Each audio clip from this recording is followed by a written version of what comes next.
سو گھر میں ایک بڑی اسٹرگل یہ تھی کہ اب آپ بچوں کو چھوڑ کے یونیورسٹی نہیں جا سکتے، آپ جوائن نہیں کر سکتے، آپ آگے اپنی تعلیم کو کنٹینیو نہیں کر سکتے، کیونکہ آپ کو اپنے بچوں کے لیے، اپنے دوسرے لوگوں کو سرو کرنے کے لیے اویلیبل رہنا ہے گھر میں۔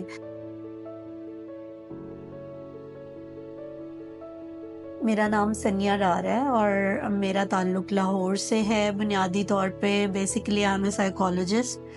اور سائیکو تھراپی کی اسٹوڈنٹ بھی ہوں، and I am also a mother. میرا تعلق چونکہ ایک کنونشنل فیملی سے ہے، جہاں پر لڑکیوں کو تعلیم دلوانے کا مقصد بیسیکلی یہ نہیں ہوتا کہ ان کے کیریئر میں یا ان کی ذات میں ان کو ایکوپ کرنا ہے، بلکہ اس کا مقصد یہ ہوتا ہے کہ وہ کل کو اپنے جنریشنز کو، بچوں کو اچھے طریقے سے براٹ اپ کر سکیں گی، اپنے گھر کو بہتر انداز میں سنبھال سکیں گی اگر ان کو بولنا، لکھنا اور کچھ بنیادی چیزیں۔ ایک بچے کو جب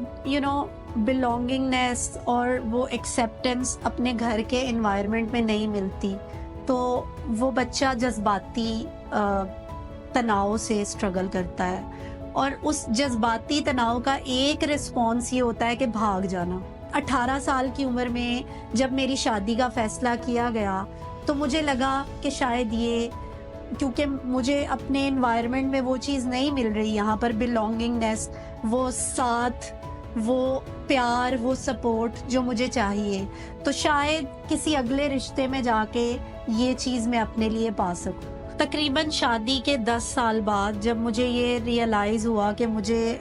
وہ گریجویشن میں جو پڑھائی اور جو اپنے ایمبیشنز میں وہاں چھوڑ آئی تھی، تو میں چونکہ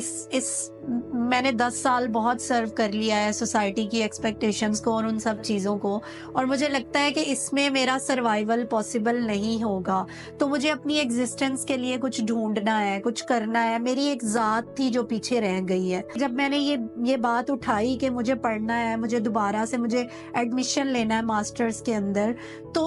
بہت زیادہ مخالفت مجھے ایون اپنی فیملی کی طرف سے ہی I have faced a lot of criticism on it، کہ بھی اب آپ کو کہاں سے خیال آ گیا 10 سال بعد، اب بچوں کو بڑا کرنا ہے، ان کو کچھ بنانا ہے، جو بھی تمہارے خواب ہیں بچوں کے ذریعے پورا کرو۔ تو یہاں پر جب آپ ایک تو اپنی سیلف ابینڈنمنٹ کے بعد جب آپ ایگزسٹینشیل کرائسس سے سفر کرتے ہو تو obviously that impact your mental and emotional health. Again, this was the biggest challenge I faced when I started taking this decision کہ مجھے تھراپی لینی ہے۔ I can seek help، کیونکہ اب مجھے لگ رہا ہے کہ میرے اندر گھٹن بلڈ اپ ہوتی جا رہی ہے۔ And then I started taking help